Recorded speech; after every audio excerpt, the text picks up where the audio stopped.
Bueno, vamos a leer en Romanos capítulo 8. Romanos capítulo 8, vamos a leer desde el versículo 16. Y hoy vamos a hablar de algo que se habla muy poco, que es la adopción. ¿Qué dice Dios de la adopción? ¿Qué dice la Biblia de la adopción? ¿Qué dice nuestra cultura acerca de la adopción? Esto en relación a algo que les voy a explicar que tiene que ver con la sangre, con la relación familiar, ¿sí? Vamos entonces a leer Romanos 8, 16.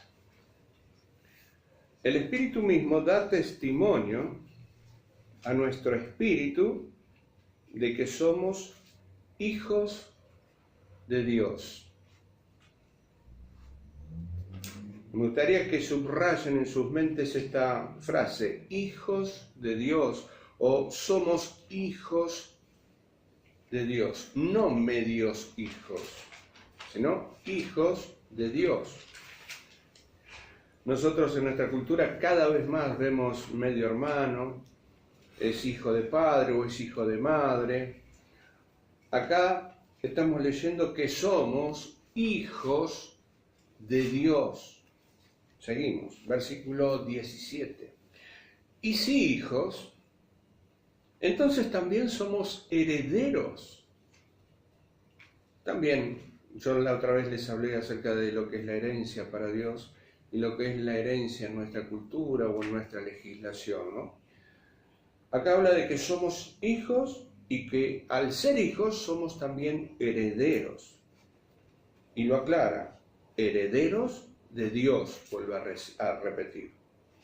Y dice algo más interesante, después de decir que somos hijos, que somos herederos de Dios, dice, y coherederos con Cristo.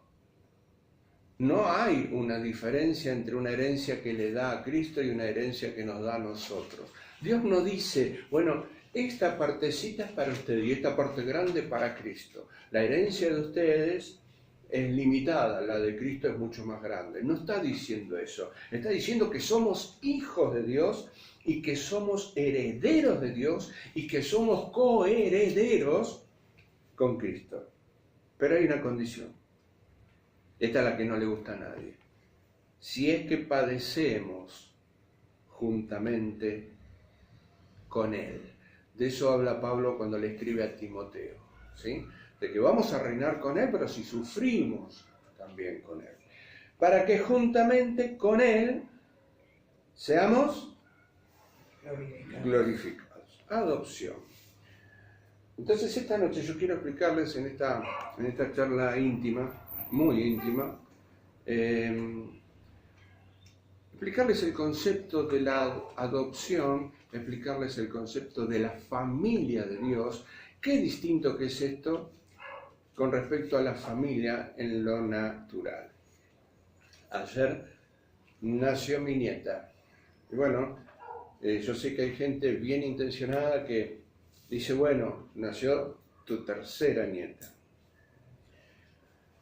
O mejor dicho, tu primera nieta. Y yo lo que quiero explicarles hoy es que para mí no nació mi primera nieta de sangre. Porque ahí está la cuestión. Nació mi tercera nieta, no nació mi primera nieta de sangre. Bueno, lo que pasa es que es tu sangre, y ahí viene la aclaración, la explicación de lo que piensa mucha gente. Y escucharon la frase que dice, la sangre tira, ¿sí? Bueno, yo esta noche quiero explicarles para dónde tira esa sangre en lo natural. ¿Qué valor tiene eso de que es tu propia sangre en lo natural? ¿Sí? Porque lo otro que es adopción le dicen, bueno, son hijos o nietos del corazón, se le dice, ¿no? Bueno, en Dios yo aprendí otra cosa, la Escritura a mí me enseña otra cosa. Cuando adoptamos como nietas a mis dos primeras nietas no hicimos ninguna diferencia, no veo ninguna diferencia entre mis dos primeras nietas y la tercera que nació ayer. No va a haber diferencia jamás pensamos en hacer diferencias y no está en mi corazón que haya diferencia. ¿Por qué? Por lo que aprendo de las Escrituras, lo que Dios dice. Él me adoptó a mí y me hizo heredero completo juntamente con Cristo. La herencia que tengo, que ganó Cristo en la cruz para mí, es toda completa para mí y para Él. ¿Sí? Así que no hay diferencia en Cristo. Y esto lo vamos a ver cuando entendamos bien eso de los medio hermanos o los hermanos de sangre. ¿Sí? En esta cultura, en este mundo caído, se le da un gran valor a la sangre, pero en lo natural, en lo físico, ¿sí? El valor de esa sangre, ¿saben qué valor tiene? Para mí, cero, así, cero valor. Por eso hoy quiero hablarles también de lo que es el concepto de la familia de la fe. ¿Qué dijo Jesús acerca de la familia? ¿Qué dice Dios de la familia?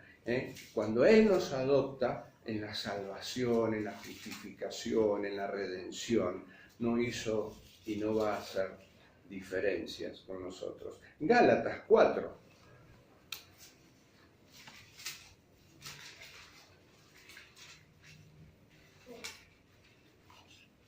Entonces quiero explicarles que no hay diferencias cuando venimos a la familia de la fe, ¿sí? ¿Qué es la adopción? ¿Qué es la sangre en lo natural? ¿Y qué es la sangre en lo espiritual? ¿Qué es la familia en lo natural?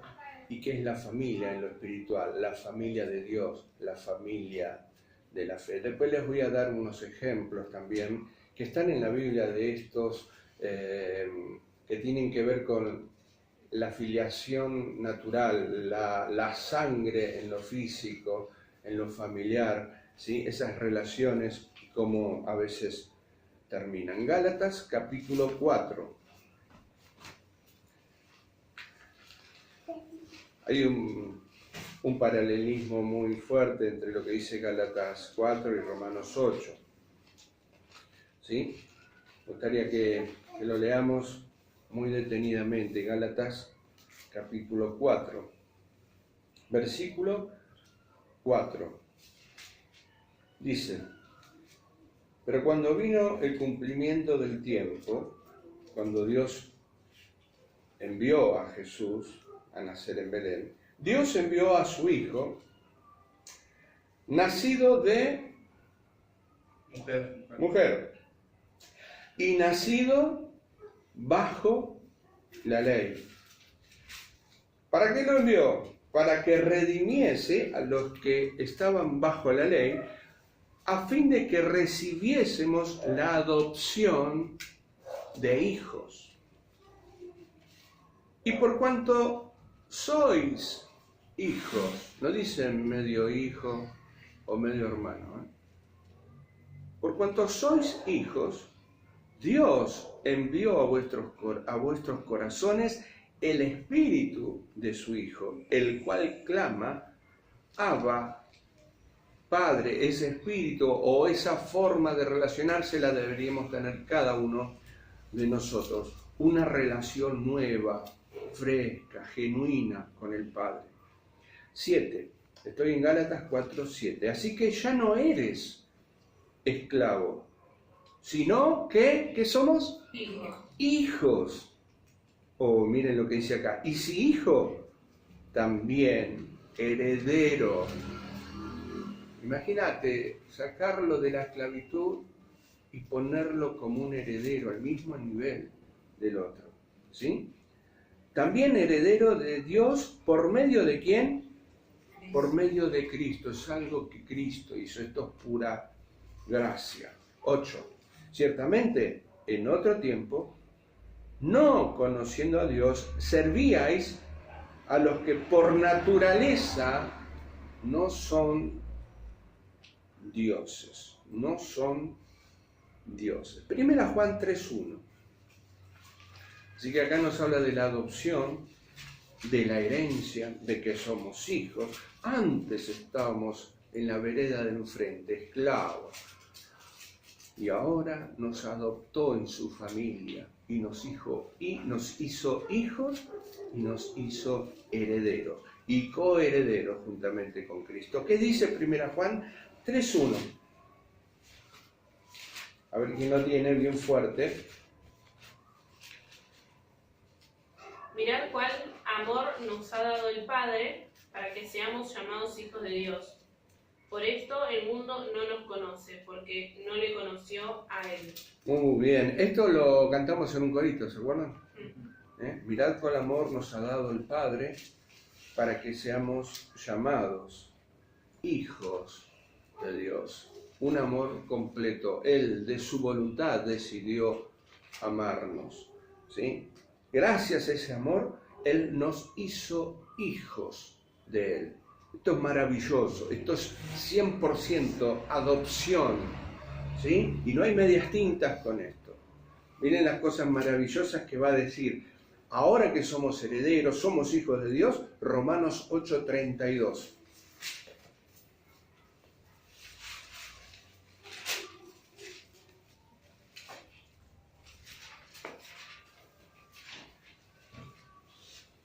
El que no escatimó ni a su propio Hijo, sino que lo entregó por todos nosotros, ¿cómo no nos dará también con Él algunas cosas, dice? Todas. ¿Algunas cosas? No. Todas las cosas. Juntamente con Cristo nos da, y guárdense esa frase porque la vamos a leer de vuelta, nos va a dar todas las cosas, juntamente con Cristo. 1 Corintios 3:21, vamos rápido. 1 Corintios 3:21.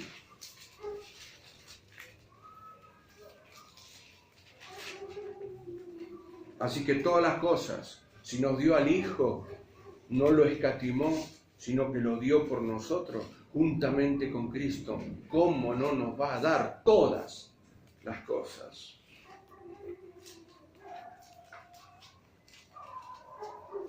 Esta no es una idea que se me ocurrió a mí, sino que es una idea que viene de Dios, es escritural, es bíblico pensar en esto, de la adopción, ¿sí? La adopción en lo espiritual, lo que Dios hizo con nosotros, pero también la adopción en lo natural, que es lo que estamos haciendo nosotros, ¿sí? ¿Lo tienen? 1 Corintios 3:21. Así que ninguno se gloríe en los hombres. Bueno, los creyentes en la iglesia de Corinto se estaban gloriando en los hombres. Qué buen predicador que es Pablo, a mí me gusta Apolo. No, yo me quedo con Pedro. Pedro estuvo más en el tiempo de Jesús y nos cuenta los relatos de primera mano, ¿sí? Los detalles cuando Jesús hizo esto o aquello. Así que había algunas divisiones y estaban orgullosos de un predicador, del otro. Así que Pablo dice, no, Cristo no está dividido, no tienen que ser tan carnales, ¿sí? Por eso dice Apolo regó, Pablo plantó, cosas así, ¿no? Todo es vuestro, dice. 21, fíjense, así que ninguno se gloríe en los hombres, ¿por qué? Todo es vuestro. ¿Y qué decía Romano? Que nos iba a dar todas las cosas. Pablo está diciendo, todo es vuestro. ¿Cómo puede ser que todo es vuestro? ¿No será que está hablando de la herencia también? ¿Qué más dice? Sea Pablo, sea Apolo, sea Cefas, Pedro, sea el mundo, sea la vida, sea la muerte, sea lo presente, sea lo porvenir, todo es vuestro. Y vosotros de Cristo y Cristo de Dios. Todo es vuestro. No dice todo va a ser vuestro. O Dios les va a dar todas las cosas después. Es una herencia completa, es actual y es futura también, ¿sí? Así que todo es vuestro. 1 Pedro 1:18.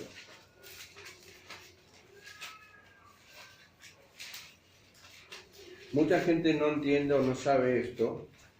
Por eso hace una gran diferencia entre un hijo adoptado y un hijo de sangre o un medio hermano o padres, porque hoy tenemos muchísimas familias ensambladas.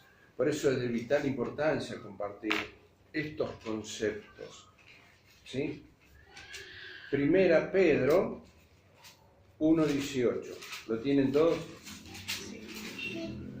Primera Pedro 1:18. Sabiendo que fuisteis rescatados de vuestra, ¿qué dice? Vana manera de vivir. Esa vana manera de vivir, que tiene que ver con los conceptos de este mundo, que tiene que ver con las culturas, con las modas de este mundo, ¿sí? ¿De quién lo recibí? ¿De quién lo recibí? ¿Qué dice el texto? 18, a ver. Sabiendo que fuiste rescatados de vuestra vana manera de vivir, la cual recibisteis. ¿De quién? De nuestros papitos y de nuestras mamitas, de vuestros padres. ¿Qué recibí de mis padres, de mis ancestros? Digamos, pongámoslo, de mi sangre natural, ¿sí? De la sangre natural. ¿Qué recibí? La vana manera de vivir. Pablo nos exhorta a que dejemos esas vanas maneras de vivir, sino que vivamos en la cultura de Dios, en la cultura de la Biblia, obedeciendo la palabra de Dios, ¿sí? No guiándonos por la cultura o los conceptos de este mundo, que son contrarios a los caminos de Dios. Hoy leía en Jeremías que el pueblo dejó los caminos de Sión. Nosotros tenemos que seguir el camino de Sión, el camino de Dios, el camino de la verdad, ¿sí? Toda esa vana manera de vivir, esas costumbres. Incluso pensaba en una de ellas, por ejemplo, el machismo que recibimos incluso de nuestras propias abuelas, ¿sí? Vana manera de vivir. La recibimos de nuestros padres. Ahí estoy hablando de la sangre natural. No digo que fueron malos nuestros padres, nos dieron lo que tenían, ¿sí? Pero estoy haciendo diferencia entre vivir obedeciendo a Dios y vivir en base a la sangre, en lo natural, ¿sí? Lo leemos de vuelta. Versículo 18 de Primera Pedro, capítulo 1. Sabiendo que fuisteis rescatados de vuestra vana manera de vivir, la cual recibisteis de vuestros padres, no con cosas corruptibles como oro o plata. ¿Con qué me rescató el Señor? Con la sangre. Esta es la sangre que sirve. No es la sangre en lo natural de nuestros ancestros. Esta es la sangre que importa. Esta sangre celestial. Esta sangre me limpia, me perdona, ¿sí? Esta es la sangre preciosa de Cristo, como de un cordero, sin mancha y sin contaminación. Esta es la sangre que sirve. No es la sangre de nuestros ancestros, ¿sí? Así que nosotros tenemos que entender la diferencia de que es cuando dicen, no, pero la sangre tira, este es un hijo de sangre, el otro es adoptado. Bueno, en lo espiritual, en lo bíblico, lo que sirve no es la sangre de este mundo, sino la sangre preciosa que me limpió de mis pecados y Dios me adopta y me justifica y me redime, me santifica, ¿sí? Todo a partir de este momento. Esto quiere decir que la verdadera familia es la familia de la fe, ¿sí? Esta es la que tiene un valor eterno, ¿sí? Y ahora vamos a llegar a hablar de la familia de la fe. Primera Pedro 1:23, miren lo que dice. Seguimos ahí en el mismo capítulo. ¿Qué hizo Dios? Siendo renacidos, Primera Pedro 1:23, siendo renacidos no de simiente corruptible. A ver, simiente corruptible, estamos hablando de una semilla que es corruptible, que tiene fin, que se corrompe y se muere. Eso sucede en lo natural. Como padres y como hijos, ¿sí? Nos morimos. Nosotros nacemos y nos morimos, Pero este nuevo nacimiento está hablando de renacer, es lo que Jesús le dijo a Nicodemo: tenés que nacer de nuevo, renacer. Pedro acá está hablando de lo mismo, siendo renacidos, no de simiente corruptible, no con la sangre natural, sino con una simiente incorruptible. Cuando habla de simiente está hablando de semilla. Cuando habla de semilla está hablando de la palabra de Dios, ¿sí? Incluso cuando está hablando de la palabra y de la simiente, está hablando del esperma de Dios, siendo renacidos no de simiente corruptible, sino de incorruptible, por la palabra. Guárdense esa frase, la palabra de Dios. La palabra me hizo renacer cuando yo la acepté en mi corazón, la recibí, ¿sí? Y la atesoré, yo la escuché y la creí y la obedecí, ¿sí? La palabra de Dios que vive y permanece para siempre, no como las simientes corruptibles de este mundo, ¿sí? No como la sangre natural de este mundo, que se termina, que se muere, que es corruptible, sino que permanece para siempre. O sea que esta familia de la fe, esta familia permanece para siempre, es eterna, ¿sí? Ahora vamos a otro texto que va a hablar de los mismos conceptos, la palabra, la simiente, el nacimiento. Santiago 1:18. Santiago 1:18.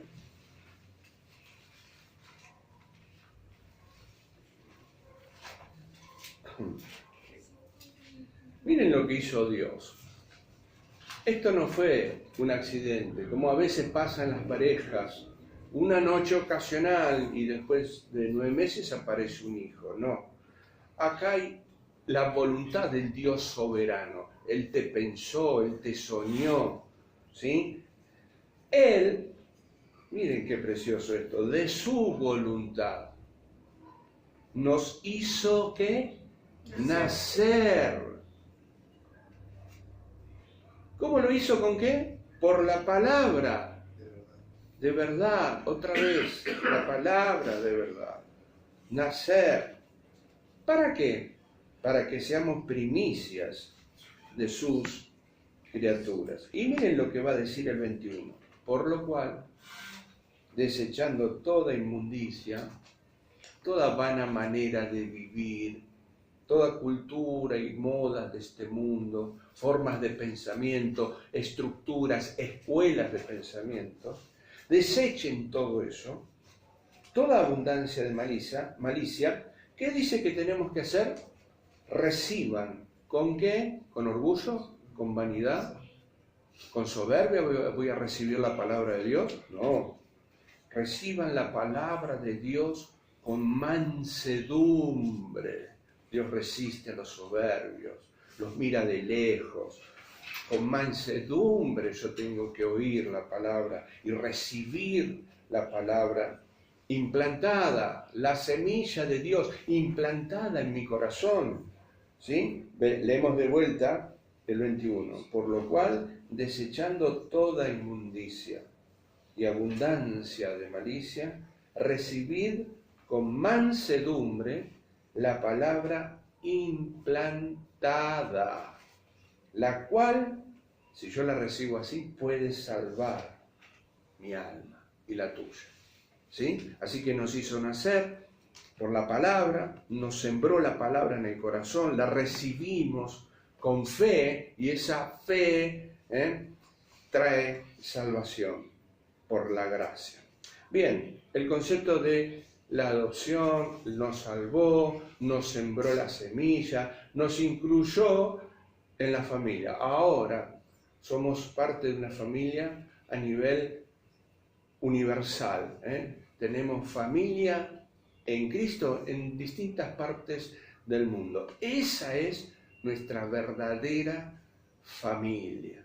¿Sí? Por supuesto que tenemos que tener responsabilidad y una carga por la familia en lo natural, para que vengan a Cristo, ¿sí? Pero la familia eterna, la familia de Dios, ¿sí? La familia de la fe son la iglesia, los verdaderos familiares nuestros. lo otro forma parte de la sangre en lo natural, en lo físico, ¿sí?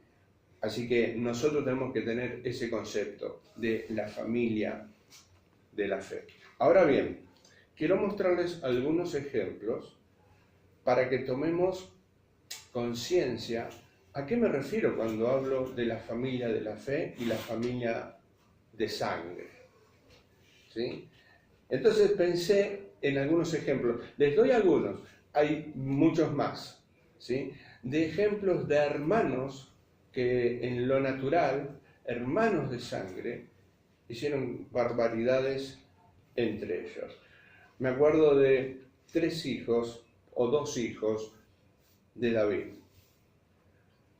Ahí la historia está entre Amnón,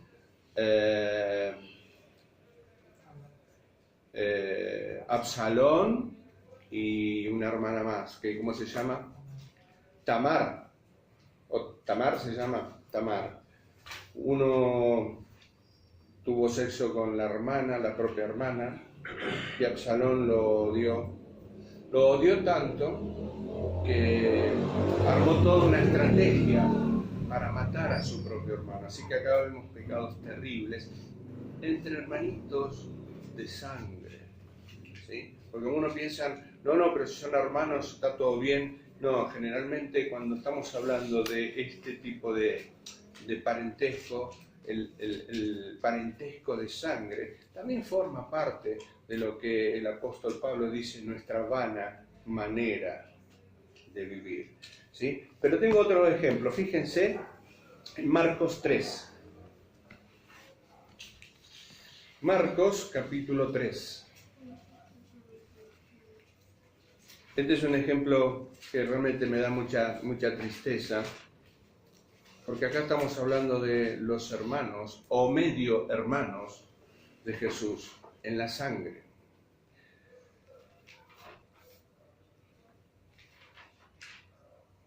Jesús tiene una naturaleza que es 100% humana, que viene de María, y la otra naturaleza es 100% divina, que viene del Espíritu Santo. De la parte de sangre, sabemos que tuvo más hermanos, María. El tema es, ¿qué pasó con esos hermanitos de Jesús? Bueno, me da mucho dolor, yo creo que él también tendría una angustia muy fuerte, saber que sus propios hermanos no creían en él. Marcos 3, ¿quién lo tiene? ¿Alguien lo tiene? Marcos 3, vamos a leer el 19, el 20 y el 21.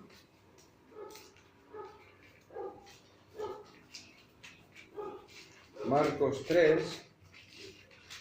Miren los hermanitos de Jesús, hermanitos de sangre, ¿qué pasó con ellos? Marcos 3, 19. Y Judas Iscariote, el que le entregó. Están haciendo una lista, acá aparece, como siempre Judas Iscariote al final, dice, vinieron a casa. Así que lo que va a acontecer ahora sucede dentro de una casa. Versículo 20, estoy en Marcos 3, 20. Y se agolpó de nuevo la gente, de modo que ellos ni aún podían comer pan, no había intimidad en ese grupo de Jesús. Todo el tiempo la gente lo apretaba, la gente quería estar con él, así que no tenía tiempo ni intimidad para comer un rato aunque sea tranquilo. 21. Cuando lo oyeron los suyos, estamos hablando de los hermanitos o medio hermanos de Jesús, los que se criaron con él, los que irían a la carpintería, los que jugarían con él. Así que, dice, cuando lo oyeron los suyos, vinieron. ¿Para qué vinieron? Para escuchar la palabra de Dios con mansedumbre, dice. Vinieron para aprenderle. Los hermanos de Jesús van a buscarlo en esa casa para agarrarlo.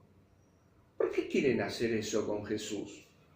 Porque decían, está fuera de sí. ¿Saben lo que están diciendo? Jesús se volvió loquito, está loco, está trastornado. Claro, las cosas que predicaba, yo soy el pan de vida, yo soy el pan que descendió del cielo, yo soy el agua viva, el que bebe esta agua no tendrá sed nunca, ¿sí? ¿Y ellos qué pensarían? Pero si Jesús se crió con nosotros, ¿cómo va a decir semejante barbaridad que viene del cielo? ¿Sí? Bueno, no creían en Jesús. Pensaron, mi hermanito se volvió loco. Esto es lo que pensaban los medio hermanos de Jesús. O sea, los hermanos de sangre. Tristísimo. ¿Sí? Decían, está fuera de sí. Vamos a Juan 7. Así que los hermanos piensan a veces eso. Gloria a Dios por los hermanos que se convierten y vienen a Cristo. ¿Sí? Pero esa es la buena relación, la eterna relación. Es una relación basada en la sangre de Cristo, no en la sangre natural. Juan 7.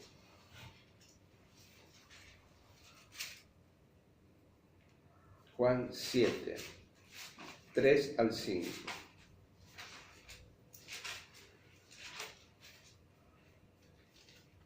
Miren el consejito que le dan los medio hermanos de Jesús.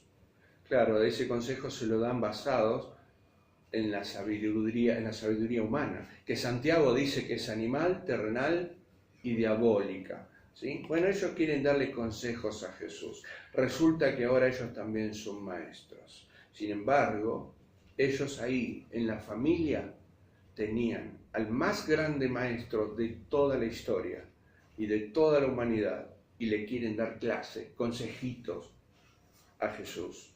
Juan 7, 3. Le dijeron sus hermanos, sal de aquí y vete a Judea, para que también tus discípulos vean las obras que haces. Porque ninguno que procura darse a conocer hace algo en secreto. Si estas cosas haces, manifiéstate al mundo. Y Juan lo dice por si alguno no lo entendió, lo dice bien claro, versículo 5. Dijeron esto porque ni aún sus hermanos creían en él. Tristísimo, tristísimo. Se criaron con él y no creían en él.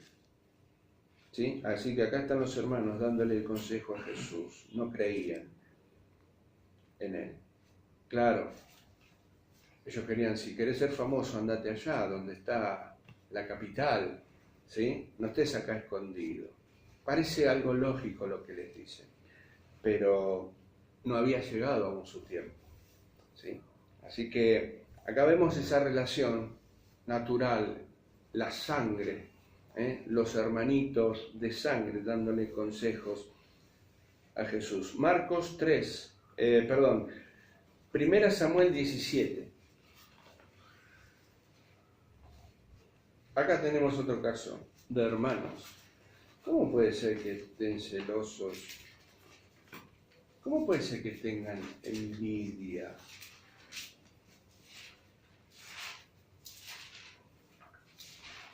¿Dónde nacen esos celos y esa envidia en la vida de los hermanos de David? Bueno, un día Dios le dice a Samuel, anda a ungirme, voy a levantar a un rey y andate a la casa de Isaí.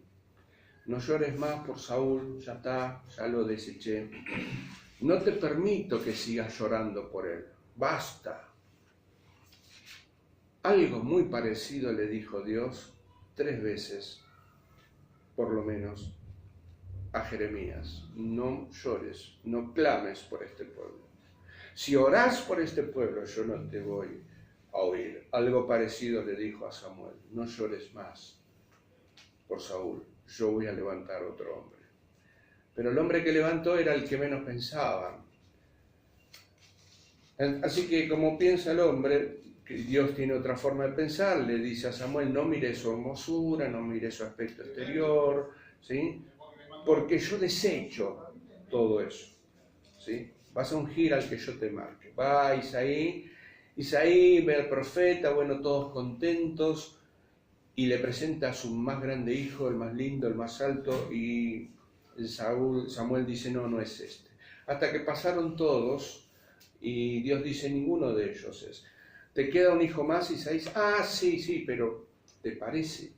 Está ya cuidando las ovejas, está en el campo, en el monte.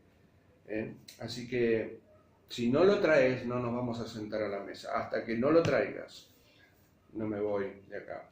Así que lo mandan llamar, lo traen, y cuando llega David, Samuel recibe la orden de Dios. Es este. Ungilo, porque este va a ser el rey de Israel. Nadie daba 2 pesos por David. Ahí nacen los celos y la envidia, porque la Escritura dice que lo ungió delante de todos sus hermanos, decepcionados, con bronca. Lo tenían en el monte, casi escondido. Tal vez, solo tal vez, fue una relación extramatrimonial. Por algo lo tenían escondido, allá no lo tenían en cuenta. Todos los demás estaban ahí. David estaba en el monte cuidando las ovejas. De ahí lo saca Dios y lo unge como el rey de Israel. Ahí, en ese punto, nacen los celos y la envidia. Los celos fueron creciendo, la envidia fue creciendo. Vamos a leer entonces en 1 Samuel 17, 28. Llega el momento que todos conocemos del gigante Goliat, viene a insultar al pueblo de Dios, todos ahí temblando. El escuadrón de Jehová está temblando, más que un escuadrón parece un gallinero. El rey, los oficiales, el ejército, el pueblo, todos temblando. Y ahí surge David. Cuando va y escucha cómo ese gigante está insultando al pueblo de Dios, él habla palabras de fe. Cuando uno de los hermanos, el mayor, lo escuchó, dice esto. 1 Samuel 17, 28. Acá habla el hermano mayor de David. Y oyéndole hablar Eliab, su hermano mayor, con aquellos hombres, se encendió en ira contra David y dijo, así que tiene ira, se alteró. ¿Por qué no se altera con el gigante? ¿Por qué se la agarra con David?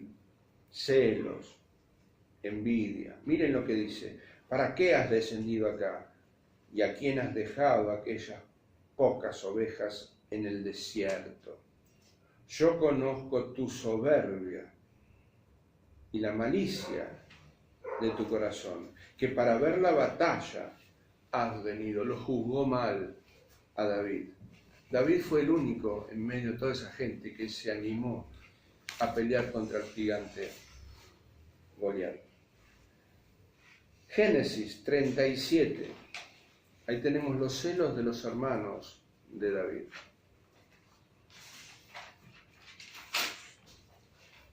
Génesis 37.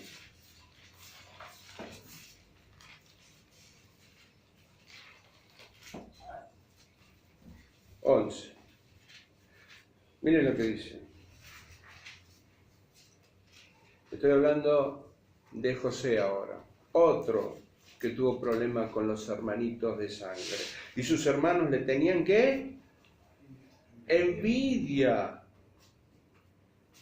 Mas su padre meditaba en esto, ¿sí? Por un sueño que tuvo José. Los hermanitos de sangre, en lo natural, le tenían envidia. Génesis 4. Y hay otros ejemplos de José más adelante cuando lo venden, porque lo odiaban a José. Intentaron matarlo, envidia, celos, asesinato, ¿sí? Intentaron matarlo. Dios no lo permitió, pero lo hubieran hecho, hasta que lo vendieron. Génesis 4, les muestro otro ejemplo de los hermanos en la sangre. Génesis 4:8. Y dijo Caín a su hermano Abel: salgamos al campo. Y aconteció que estando ellos en el campo, Caín se levantó contra su hermano Abel y lo mató. Asesinato, un hermano de sangre, matando a su propio hermano. ¿Sí? A eso me refiero cuando hablo de el valor que tiene la sangre en lo natural. Dije 0, bueno, 0. ¿Sí? La propuesta de Dios es otra. ¿Cuál es la propuesta de Dios? La verdadera familia, la verdadera sangre, la verdadera relación familiar que Dios quiere. Y vamos, para finalizar, a Marcos 3. Marcos capítulo 3, versículo 31 al 35. Así que está Jesús predicando en una casa, está lleno la casa, el ambiente, el jardín, toda la multitud ahí afuera, apretados, ¿sí? Y dice el 31, entonces vienen después sus hermanos y su madre, los hermanos y la mamá de Jesús. Y quedándose afuera, enviaron a llamarle. Claro, no podían llegar hasta donde estaba Jesús. Y la gente que estaba sentada alrededor de él le dijo: tu madre y tus hermanos están afuera y te buscan. Él les respondió diciendo: ¿quién es mi madre y mis hermanos? ¿Quién es? Y mirando a los que estaban sentados alrededor de él. ¿Quiénes eran los que estaban sentados? Eran los discípulos, los que estaban recibiendo la palabra con mansedumbre, los que estaban siendo adoptados en ese momento, los que estaban escuchando la palabra de Dios, la semilla de Dios, mirando a esa gente, sentados alrededor de él, dijo: acá están mi madre y mis hermanos, esta es mi familia. ¿Quiénes son mi familia? El 35. Porque todo aquel que hace la voluntad de Dios, esa es mi familia. Los que hacen la voluntad de Dios, no simplemente aquellos que van a la iglesia solamente. Porque cuando me dicen así, yo siempre digo, que vaya a una iglesia no me dice nada. Lo que a mí me dice que es familia de Dios, mi familia, son los que hacen la voluntad de Dios. Ese que hace la voluntad de Dios, ese es mi hermano, mi hermana y mi madre. Cuando estaba muriendo en la cruz, le dijo a Juan: Juan, ahí está tu mamá. A la mamá de él, de Jesús, le dijo: mujer o señora, ahí está tu hijo. Esa es la familia de Dios. Esa es la familia de la fe. Una relación eterna, ¿sí?, con esta familia. Yo quiero esa familia. Lo otro es circunstancial, la otra, la sangre natural, es temporal, ¿sí?, es momentánea, es de este mundo, ¿sí? La familia de Dios es atemporal, es eterna, ¿sí? Y con esa familia nosotros tenemos que relacionarnos y crecer y estimularnos al amor y a las buenas obras. Que el Señor les bendiga. Amén. ¿Querés orar? ¿Sí?